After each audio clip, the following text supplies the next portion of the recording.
One of the coolest attractions at the show, on top of the wild cars, the man himself is here. George Barris came out from his offices in Hollywood to be here at the cruise to the show. We're going to come in and say hello. Hey, George. How are you? Good to see you. Thanks for coming all the way out to the island to spend some time with all the enthusiasts and fans out here. It's great to see you, as always. It's for actually it's for a good cause, because what they're doing is they're going to start not only a museum but a school for kids to learn how to do customizing, which we need very badly. And the best part about it, it's for free for the kids. So the city and the city people and Andy and all the people are putting together a cause to make it happen. It's a wonderful idea. The Autoseum is going to be, as you said, a school for people to learn the trade. It's a trade that's gotten lost over the years, because you go back to the day when everything was done by hand, fabrication, working with lead, all of the techniques you will be passing on to an entirely new generation of craftspeople.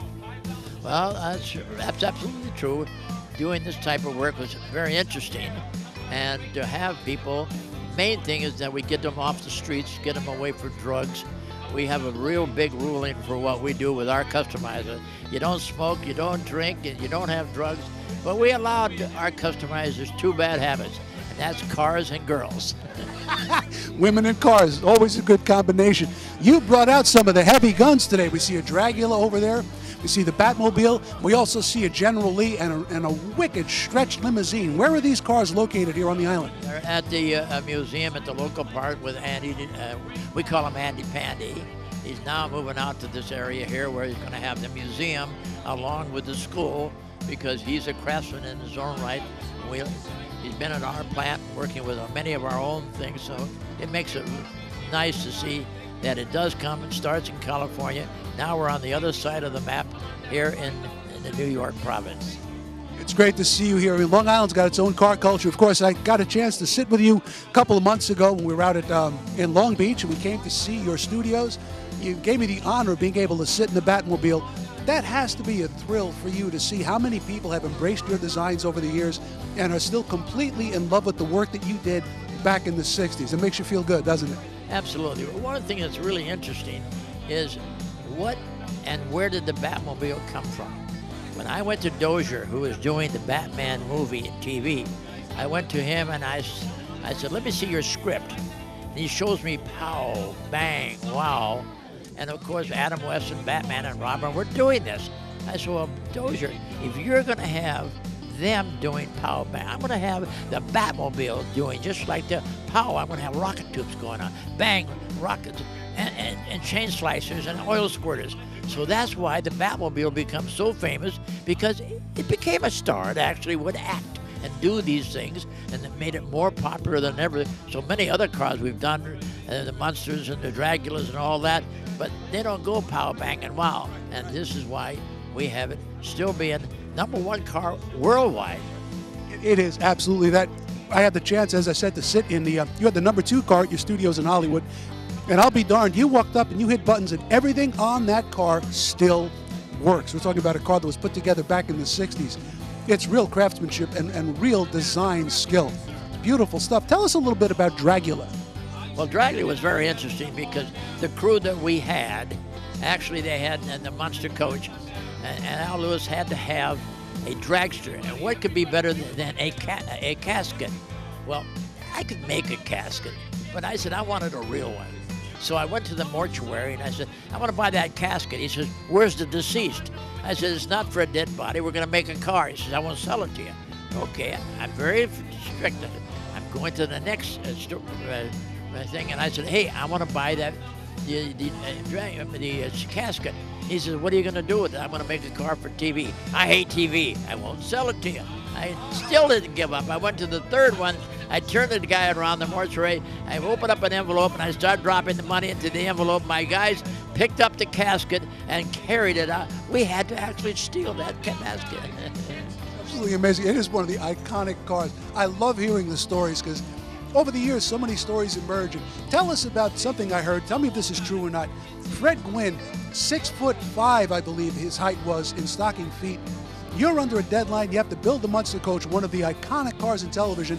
I understand that Fred had a really hard time fitting into that car. Well, it was because actually in building the Munster coach was 3 1925 Model Ts.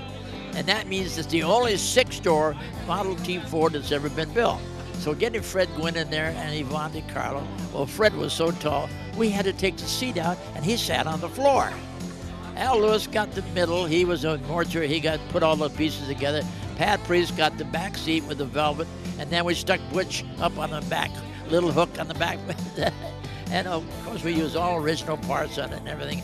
Big Coleman Moody engine dragging out a Roush engine, making a lot of noise and everything. But I had to go around and collect old lanterns and spooky things and spider webs, but I wanted real things, and that's what makes it so interesting a part.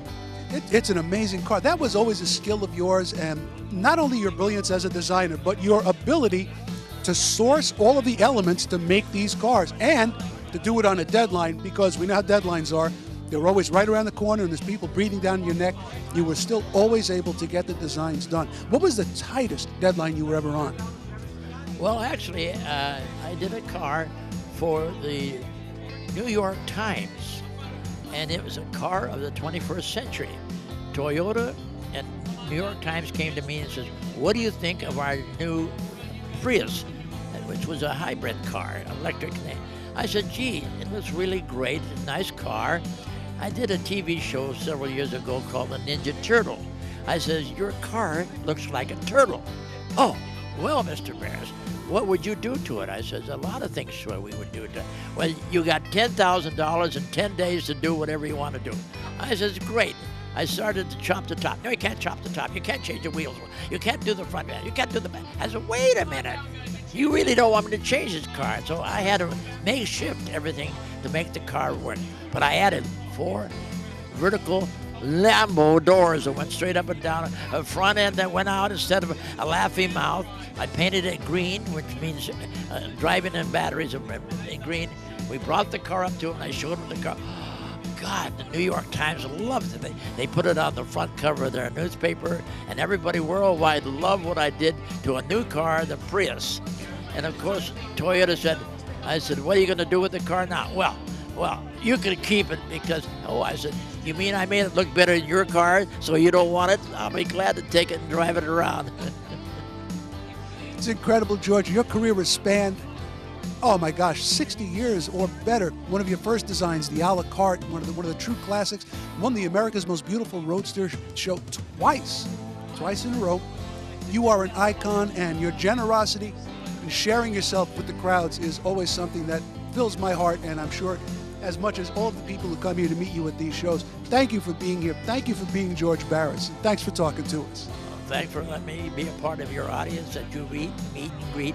And we're happy to be a part of it. Say, big thing we always said, whatever you want to do, do it.